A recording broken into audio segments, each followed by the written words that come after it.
Alright, so this is just going to be a quick little video, and I'm doing it on my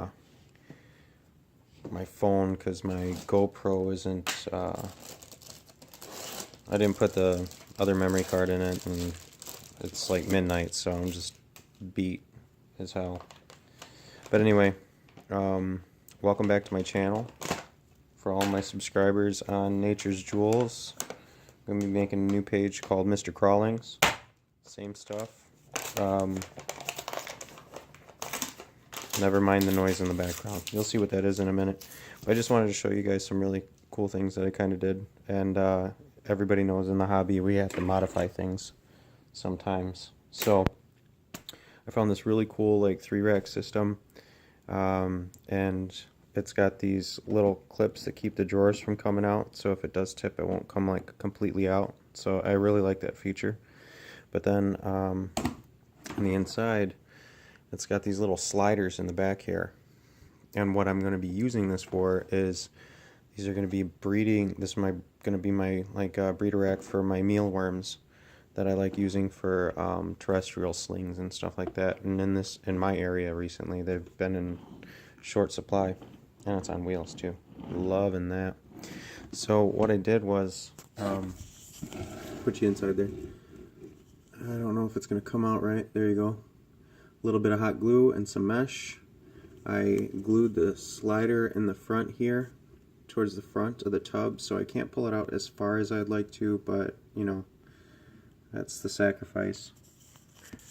And I just hot glued all the way around that. You might get some like really small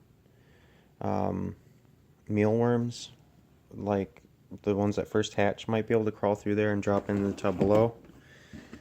And then same with this one. So that's about as far as they come out. They could come out like another maybe 1.5 inches, but I thought it was worth it. But I did the same thing, another piece of mesh, hot glued all the way around the sides, back, and I glued this slider pin in place. That was kind of the only way to really keep it that way, because it won't close all the way back if I were to glue it to the back of the bin. So that's that. And then in the very bottom one, because they could fall through those two, I just basically used a piece of plastic that I cut to shape, and then it's a lot more crudely done, but that one's done there. But this is how I set up my mealworms. Basically, I just get your oats, dump it in, stir it around. Let's see, I did take my mealworms. Take your mealworms, bam. That's all it really takes. You kind of spread them around, and then I'll put like a potato wedge in there or something like that for moisture. And I've always had really good success with it. So this is brand new starting out. You guys just saw all I added was 100 count, I think. And I'll show you how, yeah, 100 count.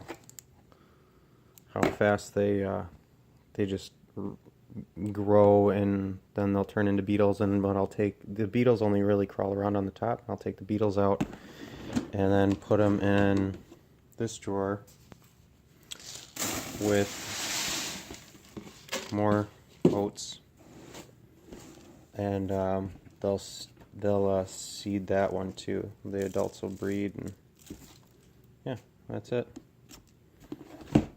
So, and then I'll do the bottom one when I absolutely have to, but I'm actually gonna leave it dry right now. I'm just gonna leave it empty. See, nothing really came through, but if I start seeing little mealworms in there, I'll know that they are able to get through, and it was a good idea for me to seal that last one up with plastic.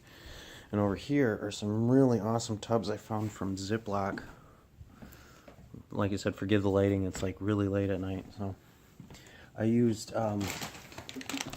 2 things of Eco Earth, 2 bricks of Eco Earth. So these tubs are huge, but I got a couple centipedes coming. I got a Haitian giant centipede and the oh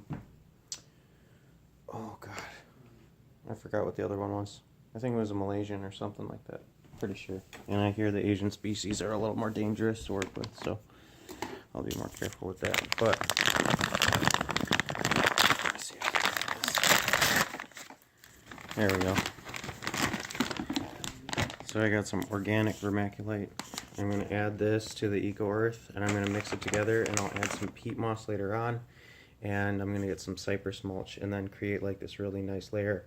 And I'll probably have one half with moss, and then a water dish on the other side, and these got these clips that go all the way around.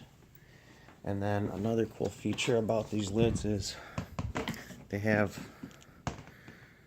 this like a gasket. It's like a foam gasket that goes all the way around, and I'll get full lock on this all the way around, and that'll keep the peeds in. And I got a circular saw, a circular saw like drill bit.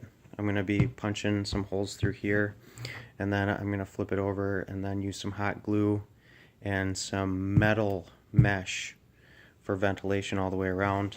And I'll probably do even some just a solder gun and melt some holes through the sides all the way around, so it gets really nice ventilation. But my peat will have plenty of room to run around in, especially if it hits 9 inches. This should be very adequate. And then hopefully, if I'm lucky, I'll be able to attempt to breed without one getting annihilated. But anyway, video's dragging on. You guys have a very good night. And thanks for watching. I'll just put a little of the vermiculite in now. I'll just mix that up and share that between the 2 tubs. Alright guys, I'll show you the final product later. Bye.